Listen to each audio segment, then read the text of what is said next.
So this beautiful garter snake is THAMNOPHIS atratus, the Santa Cruz garter snake. If you look for garter snakes in the US, you often see 3 species together in the same habitat. So if you visit certain ponds in Marin County, you can find in California, yes, you can find 3 species. So I just showed, well, of course you're not. You have the California red-sided. You have THAMNOPHIS atratus atratus, and you have THAMNOPHIS elegans terrestris. So in theory, you could keep those species together in the same terrarium. That's something I have not talked about so far. But you see many species occur together in the wild. What I've done for many years is keep a pair of, let's say, for instance, a pair of California red-sided and a pair of Santa Cruz garter snakes in the same terrarium.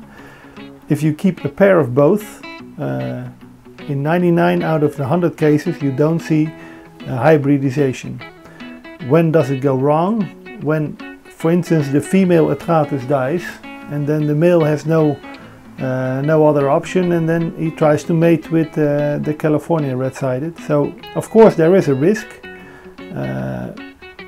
but I've done that maybe for 10 years, that I kept species that occur in the wild together. I kept them in the same terrarium, and in general that went quite well. And this is a beautiful black garter snake with a yellow dorsal stripe.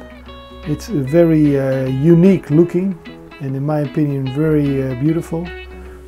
It's one of the easier species to keep. It feeds very well on fish and on baby mice. In the wild there will be more fish and amphibian eaters.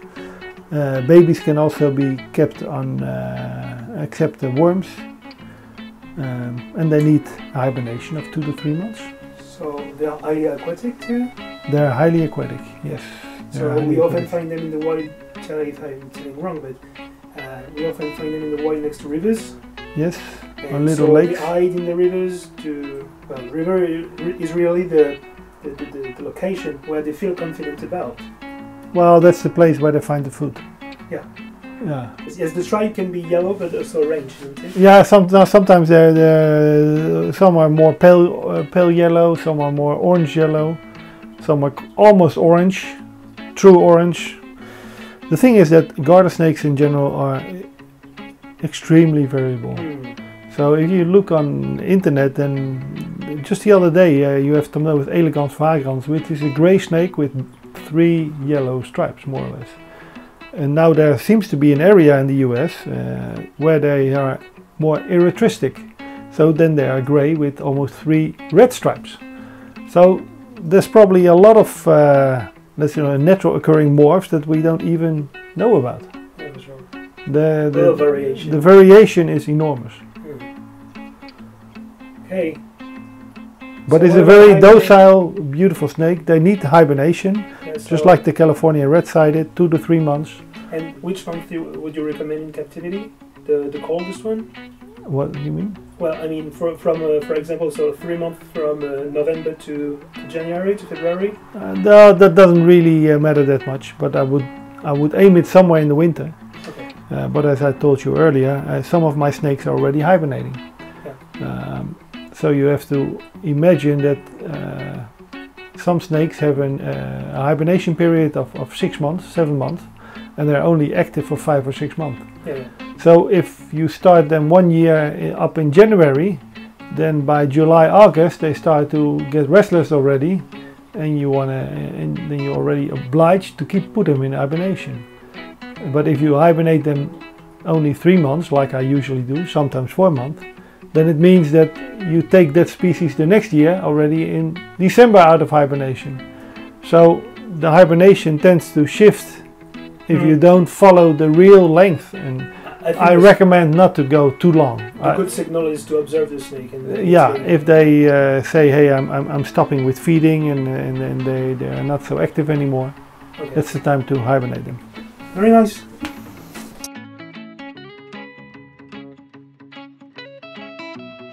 Well, this is THAMNOPHIS elegans terrestris, the coast garter snake. It's a very thick, strong-built garter snake.